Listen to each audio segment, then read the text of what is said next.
Juan Luis Vives nació en Valencia en el año 1492, año en el que los reyes católicos decretaron la expulsión de los judíos. Su familia era judía y hasta un siglo atrás desempeñaba una importante misión mercantil, política, social e intelectual. Se vio obligado a cambiar al cristianismo, siendo así judíos conversos, pero solo para mantener sus propiedades y evitar la expulsión, ya que practicaban el judaísmo en secreto en el interior de su casa. En este año también tuvo lugar el descubrimiento de América por Cristóbal Colón, y Nebrija editó su Gramática de la lengua española. Era el periodo de un extenso movimiento cultural que marcaba la transición de la Edad Media a la Edad Moderna. Vives creció en un ambiente de incomprensión y profundos cambios de orden religioso, político, social y cultural. La Inquisición la acompañó durante mucho tiempo, en especial después del exterminio de sus padres. Se dedicó a formarse, investigar, enseñar y encontrar soluciones a los problemas de la sociedad, siendo así uno de los personajes más representativos del humanismo renacentista.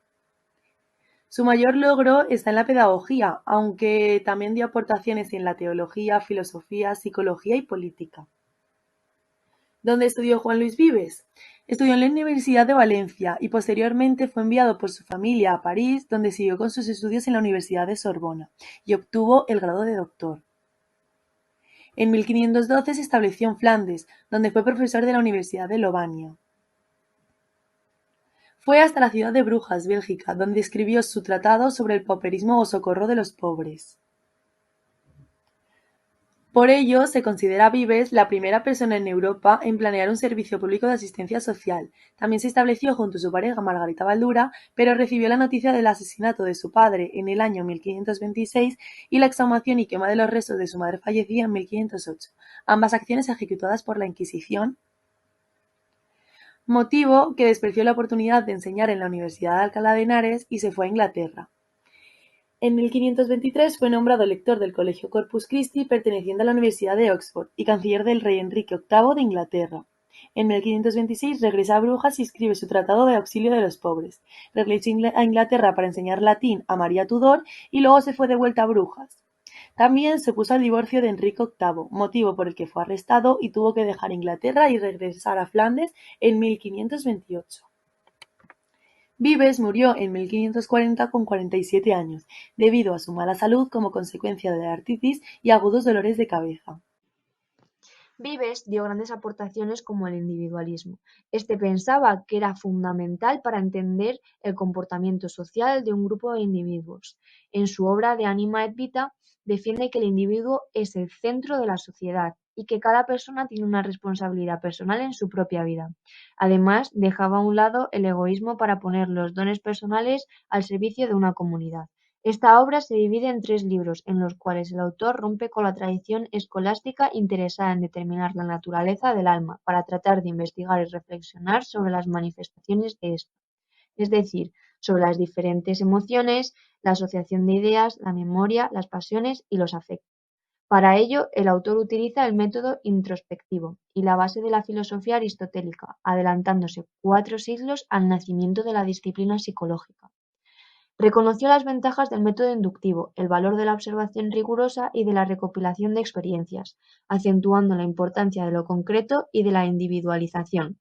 Se mostraba a favor de los ejercicios corporales, investigación, promoción de las aptitudes personales, de la importancia de la educación intelectual, de una educación adecuada al niño y del juguete infantil, de la educación impartida por un pedagogo que fuese modelo y espejo en el que sus alumnos pudieran mirarse, que tuviese como objetivo final el desarrollo armónico de toda la personalidad del alumno en sus diferentes aspectos morales, intelectuales y físicos, y la sustitución del método deductivo y dialéctico de tiempo por el inductivo y experimental como medio de investigación.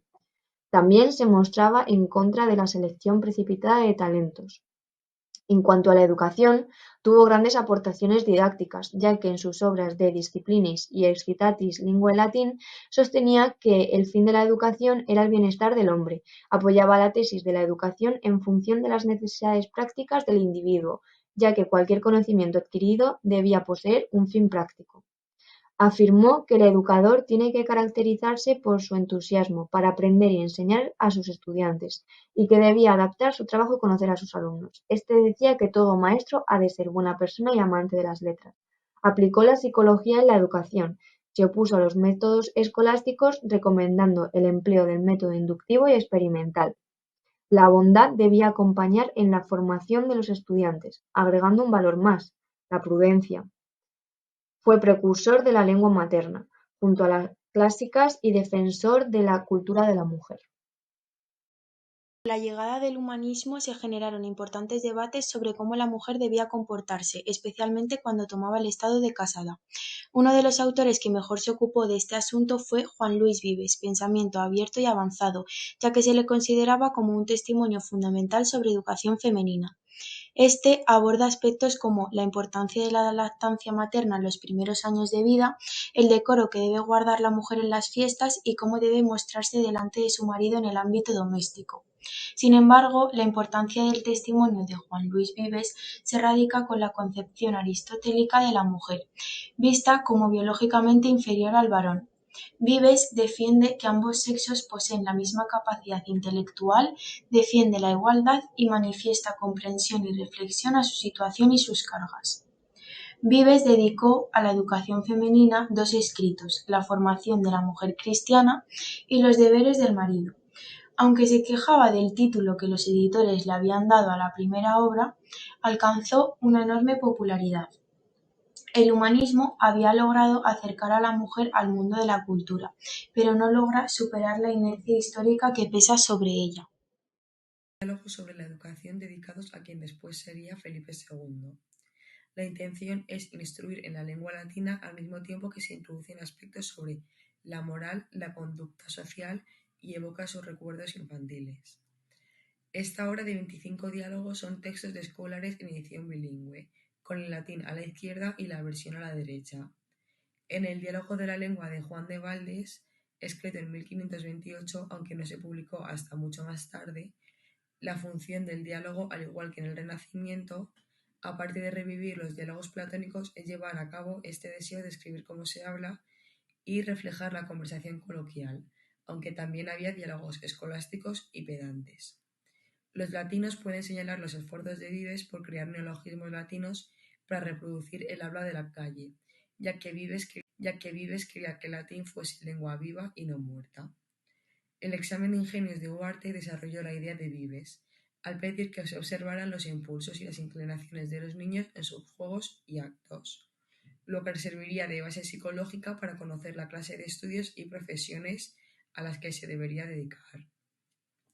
Vives adelanta hay una cierta orientación escolar y hasta profesional, al reconocer la necesidad de observar y distinguir la gran variedad de diferencias que hay en el espíritu del hombre, por lo que Vives es ante todo un educador que quiere descubrir las capacidades y habilidades del hombre para poderlo educar correctamente, con lo que estamos ante un saber aplicable al servicio de una antropología y una educación integral. El objetivo de este trabajo es dar una imagen de la verdadera grandeza de Juan Luis Vives y todo lo que nos ha aportado a nosotros, un autor que ha sido más valorado fuera de España que dentro. Eso lo percibió el propio Juan Luis Vives en vida, ya que la gente en España no leía sus obras y menos aún las entendían. La reflexión filosófica de Vives le conduce de la naturaleza, por medio de la experiencia, al descubrimiento de un orden que le da su sentido y finalidad. La perfección consiste en que cada ser logre el fin para el que fue creado. La acción muestra la esencia de cada ser. Juan Luis Vives nos constituye una importante aportación, ya que hasta ahora apenas se ha prestado atención teórica a las características de la naturaleza del niño, y mucho menos a sus repercusiones sobre la educación.